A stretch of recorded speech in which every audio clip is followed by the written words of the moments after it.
Hello everyone, welcome to the leadership G channel यार। तो आज के सेशन में फिर से आए रूडोफ।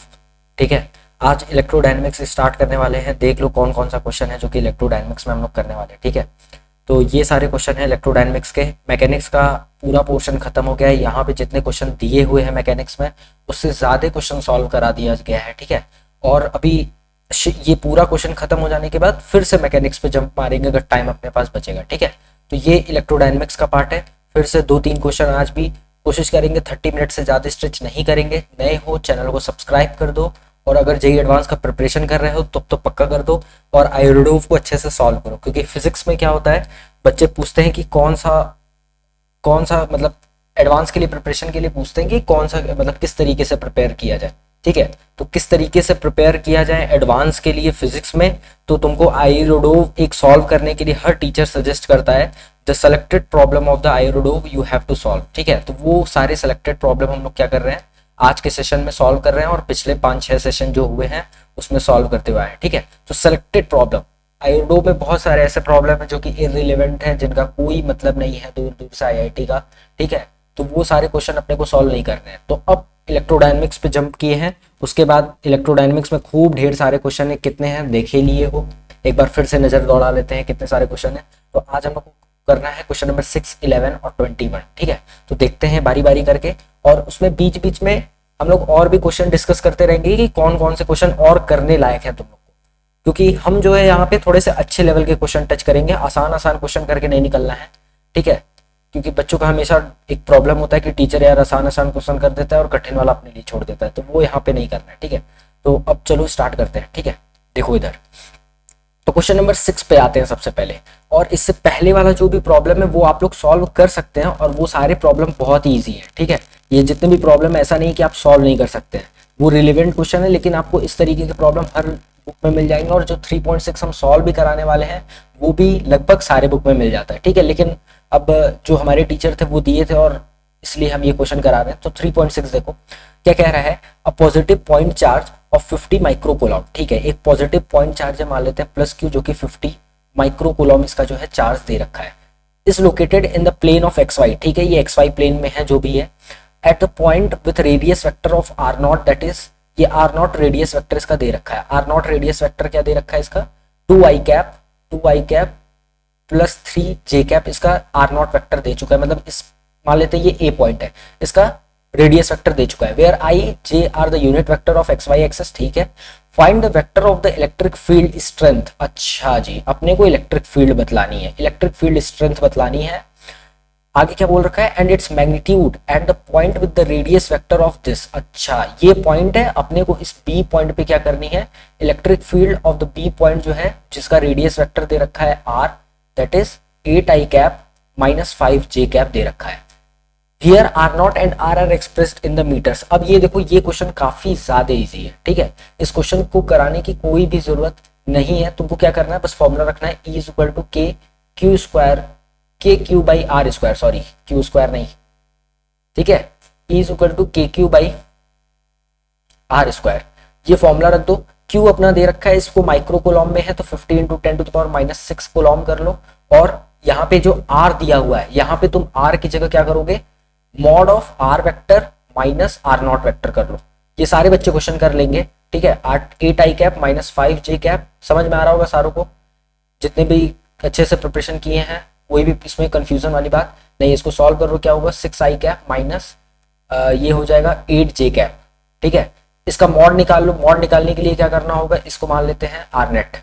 ठीक है, आर नेट मान लेते हैं। तो आर नेट का मॉड अगर चाहिए होगा तो क्या करोगे, under the root of 6 square plus 8 square, इसको सॉल्व कर लो, 10 आ जाएगा। ठीक है, तो क्या हो जाएगा, इलेक्ट्रिक फील्ड अपनी के क्यू कितना दे रखा है, 50 इंटू 10⁻⁻6 अपॉन 10 का स्क्वायर, इसको सॉल्व कर लो, आपको इलेक्ट्रिक फील्ड मिल जाएगी, दैट इज 3.6। ठीक है, सॉल्व करने वाला काम हम लोग नहीं करेंगे। पिछले वाले सेशन में जितने बच्चे आए थे उनको पता है कि क्यों नहीं करेंगे, क्योंकि उनको पता है। ठीक है, नहीं पता है तो पिछले वाला सेशन में जाओ, उसको पूरा अच्छे से देखो, और उसमें डिस्क्रिप्शन में एक गाना दिया हुआ है, उस गाने को सर्च करो। ठीक है, वो इसीलिए हम ये वाला इसके जो है सॉल्यूशन फिर सॉल्व नहीं करेंगे, क्योंकि सॉल्व करेंगे बेटा टाइम स्ट्रेच होगा बेमतलब का। अब कौन सा क्वेश्चन करना है, ये हो गया क्वेश्चन नंबर 3.6। अब क्वेश्चन नंबर हम लोग को करना है क्वेश्चन नंबर 11 करना है, ठीक है सर, चलिए स्टार्ट करते हैं क्वेश्चन नंबर 11। क्वेश्चन नंबर 11 कहाँ है? अच्छा ये है क्वेश्चन नंबर 11, इसको इरेज करना पड़ेगा, इसको स्क्रीनशॉट ले लो, वैसे जरूरत नहीं है, इसी क्वेश्चन है, कर सकते हो अपने से। चलो क्वेश्चन नंबर 3.6, क्वेश्चन नंबर 3.11 आओ देखो। इस system consist of a thin charged wire ring of radius r and a very long uniform charge thread oriented along the axis of the ring। जो बोला है वही कर देंगे। क्या कह रहा है कि ये एक रिंग है जिसका रेडियस अपने को दे रखा है दैट इज r। ये रिंग है जिसकी रेडियस क्या दे रखा है r। Charged wire ring, a system consists of thin charged wire ring of radius r and a very long uniform charge thread oriented along the axis of the ring। अच्छा जी, और दे रखा है कि एक अपने पास थ्रेड है जो कि इस एक्सिस के, इस रिंग के एक्सिस को, इस रिंग की एक्सिस क्या होगी, इस रिंग की एक्सिस जाहिर सी बात है इसकी सेंटर होगी जिसको हम लोग ओ से रिप्रेजेंट कर देते हैं। तो इसके अलोंग जो है एक थ्रेड गया हुआ है with one of its and coinciding with the centre of the ring. अच्छा, जिसका एक एंड जो है वो सेंटर को कॉन्साइड कर रहा है। कॉन्साइड करना मतलब ओवरलैप करना, एक एंड। अच्छा जी, एक एंड कॉन्साइड कर रहा है मतलब कहाँ गया, एक एंड कॉन्साइड करा, कहाँ गया with the centre of the ring the total charge of the ring is equal to small Q. अच्छा जी, मतलब इस पूरे रिंग पे जो टोटल चार्ज है वो क्या है, स्मॉल क्यू है। आसान क्वेश्चन है, देख लो, ज्यादा टफ नहीं है। क्या कहाँ गया the total charge of the ring is equal to small q. पूरे इस रिंग पे स्मॉल क्यू चार्ज है। The charge of the thread per unit length is equal to lambda. अच्छा, lambda is basically charge per unit length is basically coulomb per metre. ये क्या दे रखा है, इस थ्रेड का चार्ज दे रखा है। Find the interaction force between the ring and the thread. अच्छा जी, इस रिंग और इस थ्रेड के बीच में जो इंटरेक्शन फोर्स है वो निकालना होगा। ठीक है, तो अब देखो हम लोग कैसे इन दोनों के बीच का इंटरेक्शन फोर्स निकालेंगे उसके बारे में डिस्कस कर लेते हैं। तो देखो कैसे निकलेगा। तुम देखो, ये जो रिंग है, ये इस रिंग के ऊपर चार्ज डिस्ट्रीब्यूटेड है, तो जाहिर सी बात है कि अगर इस रिंग के ऊपर चार्ज डिस्ट्रीब्यूटेड है तो ये इसके ऊपर क्या करेगा, इस थ्रेड के ऊपर एक इलेक्ट्रिक फील्ड अप्लाई करेगा। हाँ कि ना? हाँ सर करेगा, सर बिल्कुल सर करेगा, क्यों नहीं करेगा सर, करेगा। मतलब ये जो रिंग है इस थ्रेड के ऊपर इलेक्ट्रिक फील्ड करेगा अप्लाई। तो फोर्स क्या हो जाएगा, force will become integral of E D Q. मतलब कि ये जो रिंग है जितना इलेक्ट्रिक फील्ड इसके ऊपर अप्लाई करेगा और उस इलेक्ट्रिक फील्ड की वजह से जितने चार्जेस के ऊपर फोर्स लगेंगे, क्या आपने को वही निकालना है। और क्या पूरे चार्जेस के ऊपर फोर्स लग रहे हैं? जी सर, पूरे चार्जेस के ऊपर फोर्स लग रहे हैं। तो हम लोग क्या करेंगे, अब देखो कैसे निकालेंगे ये फोर्स। तो हम लोग क्या करेंगे, एक छोटे से इस थ्रेड के ऊपर चार्जेस डिस्ट्रीब्यूटेड है। ठीक है, कोई शक वाली बात नहीं है, इस थ्रेड के ऊपर क्या है, चार्जेस डिस्ट्रीब्यूटेड है। तो हम लोग क्या करेंगे, एक छोटा सा एलिमेंट लेंगे, एक्स पे जाके डीएक्स का, एक मिनट ये मार्कर नहीं चला, ये x पे जाके क्या करेंगे, एक dx का जो है एक छोटा सा एलिमेंट लेंगे। और इस रिंग के वजह से, ध्यान से सुनना, कोई कंफ्यूज नहीं होगा, इस रिंग के वजह से इस छोटे से चार्ज dq, इसको हम लोग dq मान लेते हैं, इस रिंग के वजह से इस छोटे से चार्ज dq के ऊपर कितना फोर्स लग रहा होगा, इस छोटे से रिंग के वजह से इस छोटे से चार्ज के ऊपर कितना फोर्स लग रहा होगा वो हम लोग निकाल लेंगे। ठीक है, और हम लोग फिर उसके बाद क्या करेंगे, इस पूरे रिंग, इस पूरे क्या कहते हैं, इस पूरे थ्रेड का फिर उसके बाद इंटीग्रेशन कर देंगे। मतलब एक थोड़े से के लिए निकाल रहे हैं, उसके बाद इंटीग्रेट करेंगे। जितने बच्चे कंफ्यूज हो रहे हैं, कंफ्यूज मत हो, बड़ा आसान है। चलो आओ देखते हैं। तो फोर्स क्या हो जाएगा, तो इलेक्ट्रिक फील्ड क्या होगी, सबसे पहली बात की इस रिंग के वजह से इसके ऊपर इलेक्ट्रिक फील्ड क्या होगी, तो तुम लोग पढ़ोगे electric field due to the circular ring on the axis. तो ये क्या हो जाएगा, K Q X upon under root of R square plus X square के पावर 3। हाँ कि ना? यही होता है formula, K Q X upon under root of R square plus X square के पावर 3। क्या यही इलेक्ट्रिक फील्ड होती है? अब यहां से हम लोग डीक्यू भी पता कर लेते हैं। तो डीक्यू क्या हो जाएगा, d q will become, sorry, d q by d x is equal to lambda. तो d q will become lambda d x. हाँ कि ना? ये भी आसान क्वेश्चन है। तो देखो फोर्स क्या करेंगे, अब हम लोग डीक्यू पता कर चुके हैं। अब अपने को इलेक्ट्रिक फील्ड की वैल्यू यहाँ पे दे रखी है, यहाँ पे कैपिटल क्यू है, लेकिन ये क्वेश्चन में स्मॉल क्यू दे रखा है, लेकिन उसमें कोई भी कंफ्यूजन वाली बात नहीं है। तो इसको थोड़ा सा छोटा कर लेते हैं, नहीं तो मेरा पिक्चर आएगा तो तुम लोग को प्रॉब्लम होगी देखने में। चलो चलो चलो चलो चलो आगे बढ़ते हैं। तो ये हो गई बात अपनी यहाँ तक की। अब देखो, अब हम लोग क्या करेंगे, ये जो फोर्स है यहाँ पे हम लोग क्या करेंगे, इलेक्ट्रिक फील्ड पुट करने वाले हैं। That will become K Q X upon X क्या है, this length is X, under root of, sorry, R square plus X square की पावर 3/2, इसको ऐसे भी लिख सकते हो, चलो आ जाओ, इंटू डी क्यू। अब डी क्यू की जगह हम लोग क्या लिखेंगे, लेमडा डी एक्स लिखेंगे, चलो लेमडा डी एक्स हो गया।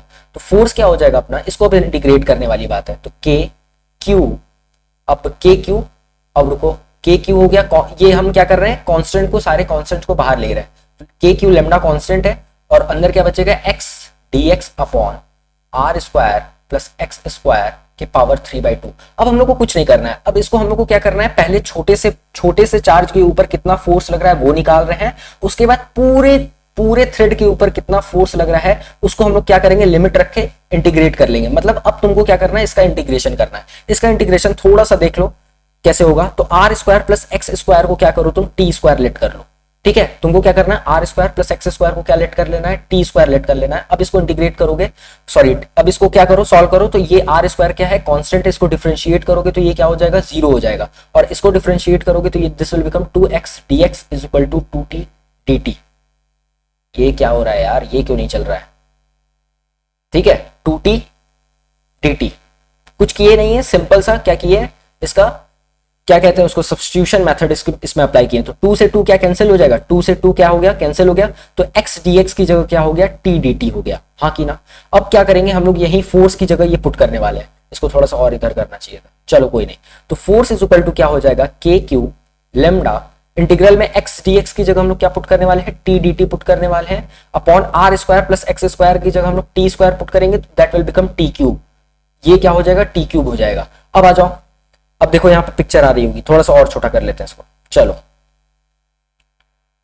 तो ये शायद आप लोग को दिख रहा होगा अभी भी, क्योंकि ये इतना भी छोटा नहीं हुआ है। तो ये क्या हो गया, f is equal to K Q. अब इसको क्या करना है, सिंपल सा इंटीग्रेट कर लो यार, ये क्या हो जाएगा, this will become K Q lambda integral में dt अपॉन टी स्क्वायर। अब यहाँ ये हो गया, अच्छा जी, अब लिमिट पुट करने वाली बात है, तो ध्यान से देखना किस तरीके से लिमिट पुट कर रहे हैं। तो स्टार्ट कहां से कर रहे हैं, x, हम लोग ये x एलिमेंट लेके इसको क्या कर रहे हैं, इंटीग्रेट कर रहे हैं, तो x की जगह क्या करो, 0 पुट कर दो। लेकिन अब यहाँ पे x की जगह 0 क्यों पुट कर रहे हो, क्योंकि ये इस पॉइंट से लेके इनफाइनाइट पॉइंट तक निकालने के लिए ये बोल रखा है, तो ये t क्या हो जाएगा, t के रिस्पेक्ट में लिमिट रखेंगे हम लोग, तो x की जगह 0 पुट करोगे तो t की जगह क्या हो जाएगा, r हो जाएगा, x की जगह इनफाइनाइट पुट करोगे तो t की जगह क्या हो जाएगा, इनफाइनाइट हो जाएगा, हाँ कि ना। तो यहाँ पे लिमिट क्या हो जाएगा, r टू इनफाइनाइट, ठीक है। अब इस लिमिट को सॉल्व कर लो, that will become K Q lambda, तो इसको सॉल्व कर लेंगे, ये हो जाएगा K Q lambda upon are, ठीक है। तो के क्यू यहाँ एक्स नहीं होगा, ये K Q lambda upon are, इसको इंटीग्रेट कर लो। अब इंटीग्रेशन तुम लोग को आता होगा, तो D T upon T square का इंटीग्रेशन कर लो, उसके बाद ये लिमिट पुट कर लो, खेल खत्म हो जाएगा, upper limit minus lower limit value put कर दो, ये K Q lambda by R, that is the force of interaction of this charge, ठीक है, इस चार्ज के ऊपर फोर्स ऑफ इंटरेक्शन है। चलो, तो ये आप लोग को समझ में आ रहा होगा, इसका स्क्रीनशॉट ले लो, ठीक है। तो 3.11 जो है खत्म हो गया, मतलब 3.11, तो ये समझ में आया ना। हम लोग क्या किए हैं, फिर से एक बार देख लेते हैं, हम लोग क्या किए हैं कि इस पूरे रिंग की वजह से इस थ्रेड के ऊपर क्या लग रहा होगा, जाहिर सी बात है फोर्स लग रहा होगा, तो ये फोर्स निकालना जरूरी है। तो हम लोग क्या किए, एक छोटा सा एलिमेंट उठाएं, उसके ऊपर फोर्स निकाल लिए कि इस रिंग के वजह से इस छोटे से चार्ज के ऊपर कितना फोर्स लगने वाला है। तो इस छोटे से चार्ज के निकालने के बाद हम लोग क्या किए हैं, पूरे रिंग का हम लोग इंटीग्रेट कर दिए हैं। तो x लिए हैं तो 0 से लेके, मतलब इस सेंटर से लेके इनफाइनाइट तक पूरा इंटीग्रेट कर दिए। एक सेकंड, एक छोटी सी गलती हो गई है। गलती क्या हुई है कि हम यहाँ इधर भी एक्सटेंड कर दिए वायर को, जबकि क्वेश्चन में ऐसा नहीं बोला है। क्वेश्चन में बोल रखा है, ठीक है, क्वेश्चन में बोल रखा है कि आपको सेंटर से लेके यहाँ इनफाइनाइट तक निकालना है, सेंटर से लेके इनफाइनाइट तक। इधर नहीं था, मतलब हमको लगा था कि ये इनफाइनाइट है दोनों तरफ, लेकिन ये सेमी इनफाइनाइट वायर है जो कि सेंटर से है और यहाँ इनफाइनाइट तक है, इसलिए x 0 से इनफाइनाइट रखा गया है, ठीक है। यहाँ पे लिखा हुआ है ये लाइन, एक मिनट जूम करके दिखा देते हैं, नहीं तो बच्चे बोलेंगे कि अपने आप सब कुछ कर देते हैं सर। तो देखो यहाँ पे क्या कह रहा है, with one of its and coinciding with the centre of the thread, ठीक है। एक एंड जो है कोइंसाइड कर रहा है सेंटर के साथ, इसीलिए जो है यहां से यहां तक लिए हैं, इसीलिए जो अपनी लिमिट भी लिए रखी है वो भी इसी तरीके से रखी गई है, ठीक है। x 0 से, ये समझ में आ गया होगा काफी सारे बच्चों को। हम इसलिए इतना बोल रहे हैं क्योंकि आप लोग मेरे सामने नहीं बैठे हैं, तो हमको ऐसा शक हो रहा है कि आप लोग को शायद नहीं समझ में आया, ठीक है। लेकिन आप लोग को समझ में आ गया होगा जितने बच्चे अच्छे से प्रिपरेशन कर रहे हैं, क्योंकि वही रिडो सॉल्व करें भैया, नहीं तो और कोई रिडो मत सॉल्व करो। अब अगला क्वेश्चन कौन सा है, अगला क्वेश्चन है क्वेश्चन नंबर 21। अगला क्वेश्चन है क्वेश्चन नंबर 21, कहां गया, हाँ, क्वेश्चन नंबर 21 पे बढ़ते हैं अब। क्वेश्चन नंबर 21 कहाँ है? क्वेश्चन नंबर 21 ये रखा, ये है अपना क्वेश्चन नंबर 21।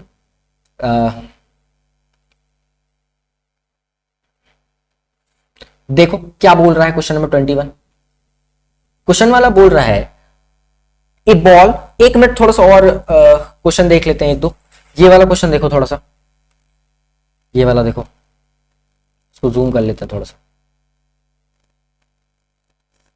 ये सारे क्वेश्चन देखो, क्वेश्चन नंबर 3.10 बिल्कुल सिमिलर क्वेश्चन है जैसा 3.11 है, ठीक है, ज्यादा कंफ्यूजन वाला क्वेश्चन नहीं है। क्वेश्चन नंबर 3.7 देख लो, इस तरह का क्वेश्चन करके आए हो। क्वेश्चन नंबर 3.8 देख लो, हर बुक में इस तरीके का क्वेश्चन मिल जाएगा।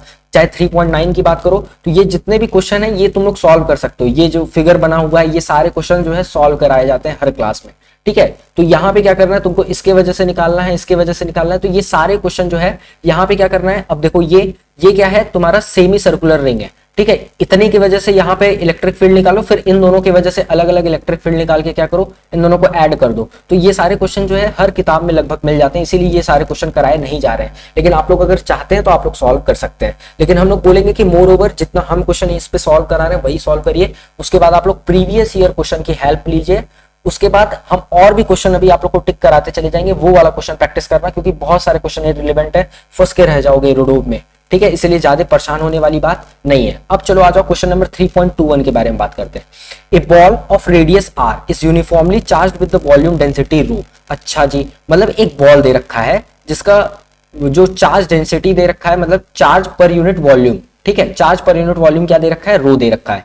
ए ball of radius R is uniformly charged with the volume of density rho, find the flux of the electric field strength vector. अच्छा, फ्लक्स बताना है, तो फ्लक्स अपने को बताना है कि इस, जाहिर सी बात है ये अपना स्फीयर है, तो जाहिर सी बात है अगर ये चार्ज है तो क्या ये इलेक्ट्रिक फील्ड प्रोड्यूस करेगा? हाँ सर, प्रोड्यूस करेगा। तो इलेक्ट्रिक फील्ड जब प्रोड्यूस करेगा तो क्या फ्लक्स भी प्रोड्यूस करेगा? क्योंकि फ्लक्स जो होता है E.dA होता है, हाँ कि ना? तो फ्लक्स यही होता है। तो इलेक्ट्रिक फील्ड है तो क्या, जाहिर सी बात है ये फ्लक्स प्रोड्यूस करेगा किसी भी सरफेस के थ्रू। अब क्या कह रहा है क्वेश्चन में वो पढ़ते हैं। तो जो क्वेश्चन में बोल रहा है उसी के हिसाब से ये सारे काम चलेंगे। तो a ball of radius R is uniformly charged with the volume density rho. इसकी वॉल्यूम डेंसिटी कितनी है? रो है। Find the flux of the electric field strength vector. Flux बताना है, कहां बताना है, पढ़ते हैं क्वेश्चन में। फ्लक्स बताना है the ball section form by the plane located at distance R nought less than R. अच्छा जी, मतलब फ्लक्स बताना है और इस डिस्टेंस पे बताना है, मतलब R nought is less than R. और आर क्या है? आर तो ये रेडियस है इसका, इस स्फीयर का रेडियस दे रखा है, कहा है a ball of radius R. और अपने को फ्लक्स बताना है R less than R nought पे, मतलब ये जो आर नॉट है ये आर के अंदर है, यानी कि मान लेते हैं आर नॉट यहां कहीं है, ठीक है। मतलब इस सेक्शन के वजह से क्वेश्चन में बोल रखा है कि इस सेक्शन के वजह से जो कि स्फीयर के अंदर है, अब स्फीयर के अंदर बोला तो नहीं है लेकिन इनडायरेक्टली ये बोल चुका है कि ये स्फीयर के अंदर है ये सेक्शन। क्यों? क्योंकि बोल रखा है कि आर नॉट जो है वो आर से लेस देन है।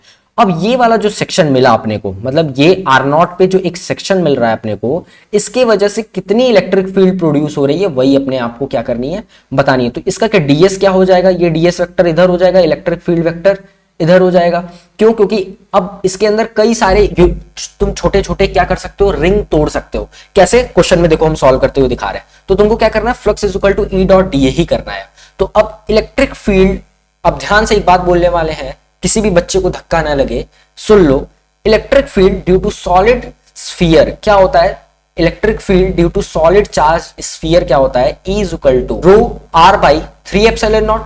क्या यही होता है? Electric field due to solid, electric field due to solid charge sphere, ये क्या है, एक सॉलिड चार्ज स्फीयर है जिसकी वजह से इलेक्ट्रिक फील्ड अपने को बतानी है। तो ये हम लोग को डिराइव किया जाता है इलेक्ट्रो 2 जब पढ़ाया जाता है। तो electric field due to solid charge sphere, hollow charge sphere, और कौन कौन से हैं, सेमी सर्कुलर, एक सिलेंडर की वजह से, सॉलिड सिलेंडर, होलो सिलेंडर, इन सब के वजह से क्या है, इलेक्ट्रिक फील्ड पढ़ाया जाता है जब इलेक्ट्रो 2 पढ़ाया जाता है, ठीक है। कोई भी अच्छी कोचिंग होगी वहां पे इलेक्ट्रोस्टैटिक जो है 2 पार्ट में ब्रेक करके पढ़ाई जाती है, एक इलेक्ट्रो 1 और एक इलेक्ट्रो 2। इलेक्ट्रो 1 तक इलेक्ट्रो 1 तक जो होता है वो पोटेंशियल पढ़ा के खत्म कर देते हैं, और इलेक्ट्रो 2 में अच्छे से फिर फ्लक्स के बारे में और ये electric field due to Gauss law इसके बारे में पढ़ाया जाता है और उनके जो एप्लीकेशन है। तो ये बेसिकली गॉस लॉ का ही एप्लीकेशन है जो कि यहाँ पे यूज किया गया है। तो इलेक्ट्रिक फील्ड क्या होता है, सॉलिड स्फीयर की वजह से रो R बाई 3 एप्सिलॉन नॉट। तो क्या हम लोग ये इलेक्ट्रिक फील्ड की जगह पुट करने वाले हैं रो R बाई 3 एप्सिलॉन नॉट? तो अब देखते जाओ धीरे धीरे।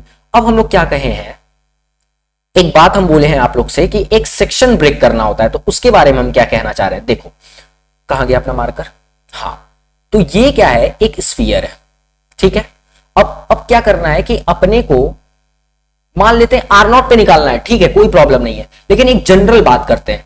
मान लेते हैं कि एक एक्स डिस्टेंस पे, एक मिनट थोड़ा सा गलत हो गया, एक्स डिस्टेंस पे नहीं, हम लोग क्या करेंगे, एक छोटा सा रेडियस उठाएंगे, कहां गया यार मार्कर, मतलब एक थोड़ा सा डिस्टेंस चलेंगे सेंटर से, और हम लोग क्या करेंगे, एक्स पे जाके एक छोटा सा रिंग उठाएंगे, मतलब एक, ओ यार ये क्या हो रहा है गड़बड़ आज, ये एक छोटा सा क्या किया हम लोग, रिंग उठा लिए, थोड़ा सा बाहर बना देते हैं, ठीक है। ये एक्स पे गए और एक बाहर जो है एक छोटा सा एलिमेंट ले लिए dx, ठीक है। अब देखो यहां पे हम यहां पे x क्यों नहीं लिए, क्योंकि उसका कोई मतलब ही नहीं है, ठीक है। आ जाओ, तो हम लोग क्या किए, एक छोटा सा एलिमेंट, क्या इस तरीके का जो हम एलिमेंट लिए हैं x पे जाके dx का, क्या इसी से मिलके पूरी अपनी क्या है ये पूरा स्फीयर क्या इसी तरीके के छोटे छोटे एलिमेंट से मिलके बना है, हाँ कि ना। इसको कहते हैं कि तोड़ना, मतलब किसी भी स्फीयर को तोड़ना हो या किसी भी जैसे रिंग को जब तोड़ना होता है तो हम लोग क्या करते हैं, एक्स पे जाके dx एलिमेंट को उठाते हैं। इसी तरीके से सॉलिड स्फीयर को तोड़ने के लिए क्या कर रहे हैं, एक्स पे जाके, मतलब पहले r डिस्टेंस चल रहे हैं, उसके बाद जाके एक्स डिस्टेंस पे dx एलिमेंट ले रहे हैं। लेकिन अगर मान लो कोई लेमिना होता तब, जैसे मान लो ये एक प्लेन लेमिना है, तो ये सारी बातें रोटेशनल मैकेनिक्स में कर चुके हो तुम लोग, हम लेकिन अब नहीं पता चल रहा है क्योंकि कंफ्यूज ना हो तुम लोग, इसलिए थोड़ा सा एक्सप्लेन। तो क्या एक्स पे जाके वहां पे भी क्या करते हैं, इस तरीके से एलिमेंट ब्रेक करते हैं, हाँ कि ना। तो यहां पे क्या कर रहे हैं, पहले रेडियस r चलो, उसके बाद जाके x डिस्टेंस पे dx एलिमेंट ब्रेक करो। इसी छोटे छोटे एलिमेंट से ये पूरा स्फीयर जो है मिलके बना होगा। इसी तरीके से प्लेन लेमिना को तोड़ते हैं, रिंग को तोड़ते हैं, और अलग अलग तुम लोग जितने भी रोटेशनल मैकेनिक्स बच्चे अच्छे से पढ़े होंगे वो मेरी बातें अच्छे से समझ रहे होंगे। जितने बच्चे नहीं भी पढ़े होंगे लेकिन रोटेशनल मैकेनिक्स पे थोड़ा सा भी दिमाग लगाए होंगे तो उनको मेरी ये बात समझ में आ रही होगी। ठीक है सर, ये समझ में आ रहा है। तो क्या हम लोग अगर इस छोटे से एलिमेंट के वजह से इलेक्ट्रिक फ्लक्स कितना क्रिएट हो रहा है, ये छोटा सा एलिमेंट कहां का है ये पता है ना, ये स्फीयर के अंदर का एलिमेंट है, तो इस छोटे से एलिमेंट के ऊपर कितना फ्लक्स प्रोड्यूस हो रहा है अगर हम लोग वो पता कर ले तो क्या हम लोग इसके वजह से भी पता कर सकते हैं। क्या करेंगे हम लोग, यहाँ पे जो आर आएगा वहां पे क्या रख देंगे, आर नॉट रख देंगे, सिंपल सा खेल है। तो क्या जो डीएस है, जो डीएस वेक्टर है क्या वो इधर की तरफ है, और जो क्या अपना इलेक्ट्रिक फील्ड वेक्टर है क्या वो इलेक्ट्रिक फील्ड वेक्टर है क्या वो थोड़ा सा इधर होगा, हाँ कि ना। हाँ सर, बिल्कुल सर, समझ में आ रहा है सर, एक एक बात समझ में आ रही है सर। ठीक है, हमको थोड़ा सा डर लग रहा है कि तुम लोग ये बात ना समझ पाओ, लेकिन फिर भी ठीक है। तो फ्लक्स क्या हो जाएगा अपना, डी फाई क्या हो जाएगा अपना, इलेक्ट्रिक फील्ड क्या है, rho R by 3 epsilon naught, rho R by 3 epsilon naught, और डीए क्या हो जाएगा 2 पाई एक्स डीएक्स। ध्यान से देखना, हम लोग को क्या लिखना है, यहाँ पे एरिया लिखना है। तो एरिया ये कितना है, तो पहले क्या करेंगे पूरा सरकमफ्रेंस और उसके बाद इसकी मोटाई, हाँ कि नहीं। ये पहले कितना गोल है उसके बाद इसकी मोटाई कितनी है वो लिख देंगे, that will be the area, that is 2 pi X D X, हाँ कि ना। अरे यार, इसमें कंफ्यूज होने वाली कोई बात ही नहीं है। ठीक है, तो डी फाई क्या हो जाएगा, इंटीग्रेट कर लेंगे हम लोग अब दोनों तरफ, तो d phi will become phi and rho R, rho. अब देखो यहाँ पे ध्यान से देखने वाली बात क्या है कि ये जो r जो है ये अपना कांस्टेंट है। अब यहाँ r की जगह बाद में हम लोग r नॉट रख देंगे, 3 एप्सिलॉन नॉट, और 2 पाई भी क्या है अपना कांस्टेंट है, बचेगा क्या x dx बचेगा, हाँ कि ना। अब इसको क्या किए हम लोग, कांस्टेंट को क्या किए हैं, बाहर ले लिए हैं। अब इसको क्या करना है, x के रिस्पेक्ट, ये x dx है, अब x की क्या करनी है अपने को, लिमिट रख देनी है। तो x की लिमिट रखो, तो 0 से लेके क्या हो जाएगा, under root of r square minus r not square, हाँ कि ना। देखो एक बार ये लिमिट हम तुम लोग को समझा देते हैं कि ये लिमिट हम लोग कैसे पुट की है। तो देखो ये अपना क्या है, पूरा स्फीयर है, हाँ कि ना, और हम लोग ये वाला जो है एलिमेंट लिए हैं जो कि r नॉट डिस्टेंस पे जाके लिए हैं। ठीक है, तो ये r नॉट डिस्टेंस पे जाके लिए हैं, ये x है और ये dx अपना, तो देख लो ये dx, मतलब इस एलिमेंट को हम लोग इस तरीके से रिप्रेजेंट किए।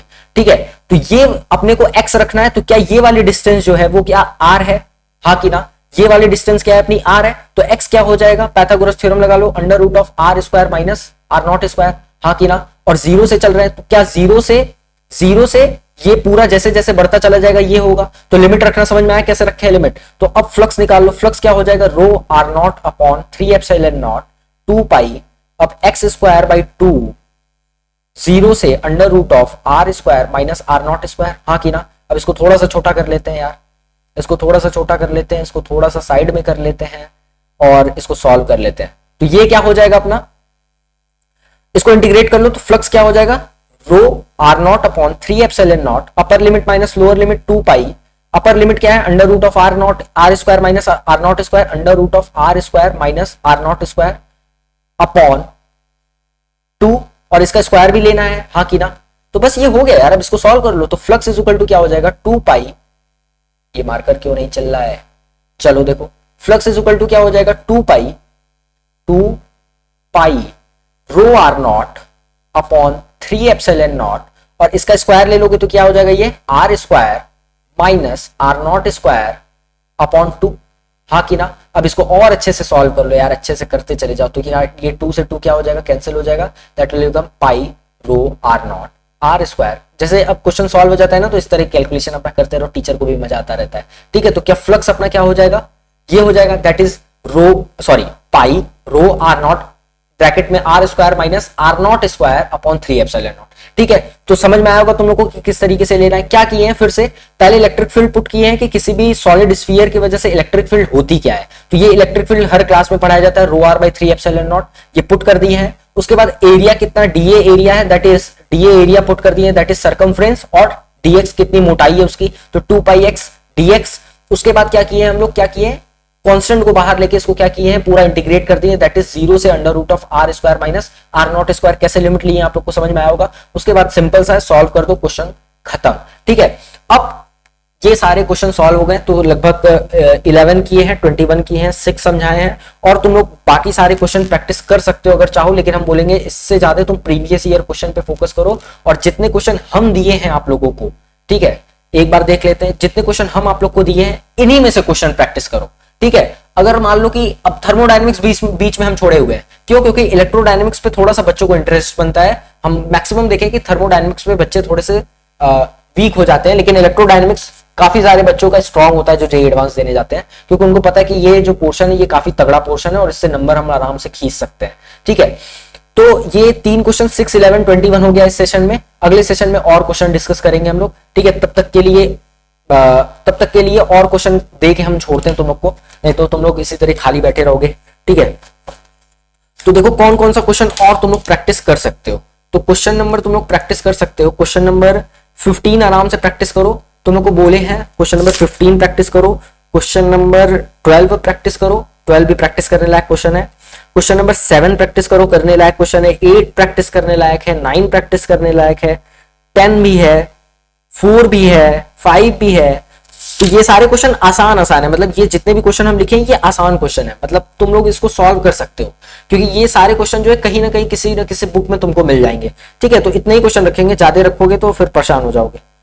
बस इतने क्वेश्चन सॉल्व करो और फिर धीरे धीरे, क्योंकि इलेक्ट्रोडायनेमिक्स में तुम लोग देख भी लो कितने सारे क्वेश्चन है, खूब ढेर सारे क्वेश्चन हमको इलेक्ट्रोडायनेमिक्स में करने हैं, ठीक है। अच्छे से बैठ के पीसा जाएगा इसको, ठीक है, चिंता करने वाली कोई बात नहीं है। तो लगभग ये हमको लग रहा है 50 क्वेश्चन होंगे इलेक्ट्रोडायनेमिक्स में, जो कि एरोडोव का एक अच्छा नंबर है कि एरोडोव से तुम इतने क्वेश्चन तुम लोग प्रैक्टिस कर पाओ, ठीक है। तो चैनल को सब्सक्राइब कर दो यार, जल्दी से नोटिफिकेशन बेल दबा दो, और चलते हैं, मिलते हैं अगले सेशन में, तब तक के लिए बाय, ठीक है।